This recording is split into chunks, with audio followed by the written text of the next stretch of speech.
Ես հավատում, սիրում եւ ընդունում եմ Հիսուսին, Աստծուն ու իր պատվիրանները։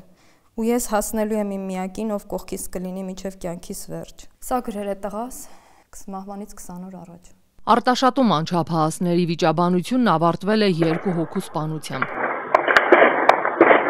7 ամիս առաջ տեղի ունեցած այս գործը դեռ դատարան չի հասել։ Կողմերը դժգոհ են իրավապահների աշխատանքից։ Անցած նոյեմբերին տեղի ունեցած փոխհրաձգության ընթացքում մահացել է 46-ամյա Արտակ Մաթևոսյանը, իսկ Աննա Բաղդասարյանի 15-ամյա որդին ըստ մահվան եզրակացության դանակի հարվածից։ Պատանուտատը պնդում է թոռան մարմնին նաև հրազենային վնասվածքներ են եղել։ Իմ բալային չկարողացանք փրկել։ Ամբողջ մարմինը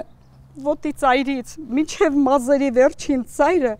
վերքերի մեջ էր։ Երբ հիվանդանոցում բացեցին իրեն կուրծքը, ամբողջ կուրծքը ծակոտկեներ էին, ծակծկված, ամբողջ կուրծքը վիրավոր,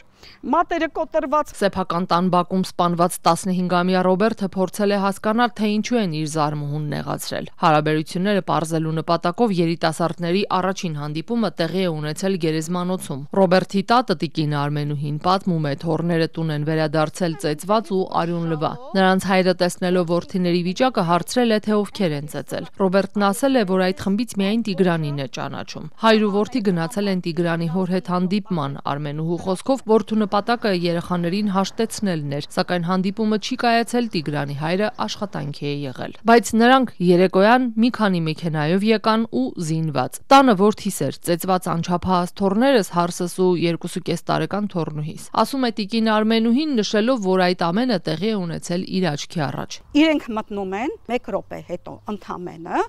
այս Տիգրանը հարվածում է տղայիս գլխին։ Տղաս ընկնում է գետին, թոռներս դրանք հարցակվում են, այդ 20 հոգին հարցակվում են անխտիր, անխիղճ ձևով, դաժանորեն, ոտքերով ծեծում են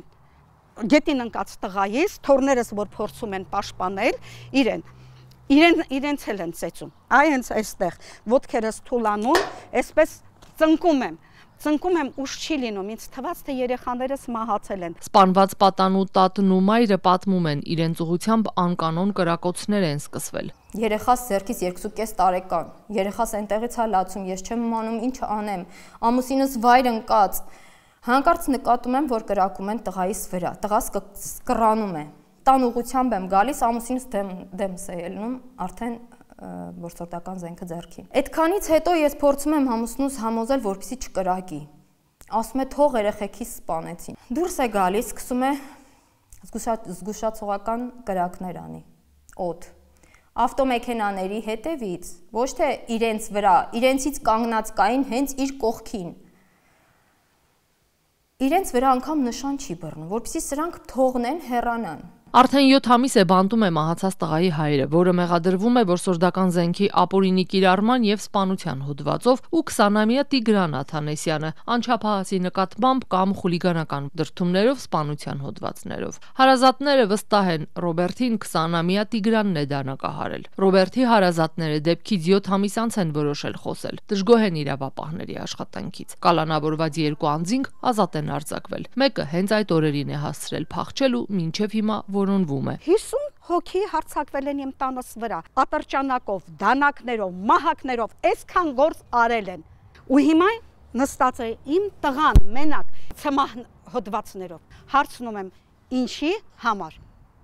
Թե ինչ հանգամանքներում է մահացել Ռուբենյանների տուն եկածներից 46-ամյա Արտակ Մաթևոսյանը, նրանց փաստաբան Դավիթ Ավանեսյանը չի մանրամասնում, պատճառաբանելով նախաքննական գաղտնիքը։ Ցավալի դեպք է տեղի ունեցել,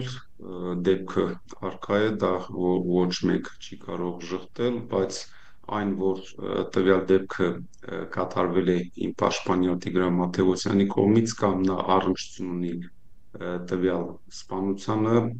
գտնում ենք, որ վարույթով որևէ կերպ չի հաստատվել։ Եթե ես դեպքի հանգամանքների մասին պարզաբանումներ ներկայացնեմ, կստացվի նախաքննական տվյալներում հրապարակում։ Փոխհրաձգության ընթացքում մահացած Արտակ Մաթևոսյանը Տիգրանի հարազատներից է։ Արյունոտ ողբերգության այս կողմն էլ է դժգոհ նախաքննության ընթացքից։ Իմ պաշտպանյալը դանակ չի ունեցել, որևէ գործողություն չի կատարել, իսկ տուժող կողմի հարազատներն են ինչ որ նման ենթադրություններով տվյալներ հայտնում։ Փաստաբան Դավիթ Ավանեսյանի խոսքով իր պաշտպանյալը Տիգրան Ավանեսյանը չի ընդունում սպանության մեղադրանքը։ Իմ պաշտպանյալը ընդամենը գտնվել է դեպքի վայրում։ Այլ գործողություն ուղղված որևէ անձի կյանքից զրկելու չի կատարել։ Բոլոր հանգամանքները ի հայտ չեն բերում հատկապես դեպքին այն առիթը, որից այս խոսակցությունները վերջում ողբերգական դեպք տեղի ունեցել, այդ հանգամանքները չեն պարզվում։ Առ այսօր չի պարզվել, թե հենց ինչ պատճառով է սկսվել այդ ամենը։ Որդու կորստի հետ չհաշտվող 40-ամյա Աննա Բաղդասարյանը պնդում է, իր ամուսինը ոչ մեկին չի սպանել։ Իր ընտանիքը հայտնվել է իսկական մարտաֆիլմում։ Վիրավոր որդու վերջին խոսքերն է հիշում ու արդեն 7 ամիս ինքն իրեն հարցնում. ինչպես ընդամենը 8 րոպեում իրենց կյանքը դժոխքի վերածվեց։ Չհասցրեցինք անգամ ոստիկանություն զանգահարել, փորձում էինք պաշտպանվել, պատսպարվել կրակոցներից, ասում է։ Բայց երբ ամուսինս ուշքի եկավ, մենք անմիջապես հետ վազեցինք։ Այդ ժամանակ արդեն տղաս ինձ ընդառաջ եկավ, ընկավ գետին։ Արնա հոսում էր։ Երբ ես հարցրեցի, ասեցի Ռոբ ջան, ինչ ա եղել։ Ասեց մամ չհասկացա, Տիկոնթելյովը դանակին ինձ։ Ու իրեն բնորոշ ձևով, իր քաչ տեսակով փորձեց ինձ մխիթարել ասելով մամ լավ եմ։ Սա տղայիս վերջին խոսքերն էին։ Ես չպատկերացրեցի, թե տղայիս ճանապարհում եմ, այլ չեմ ընդունելու։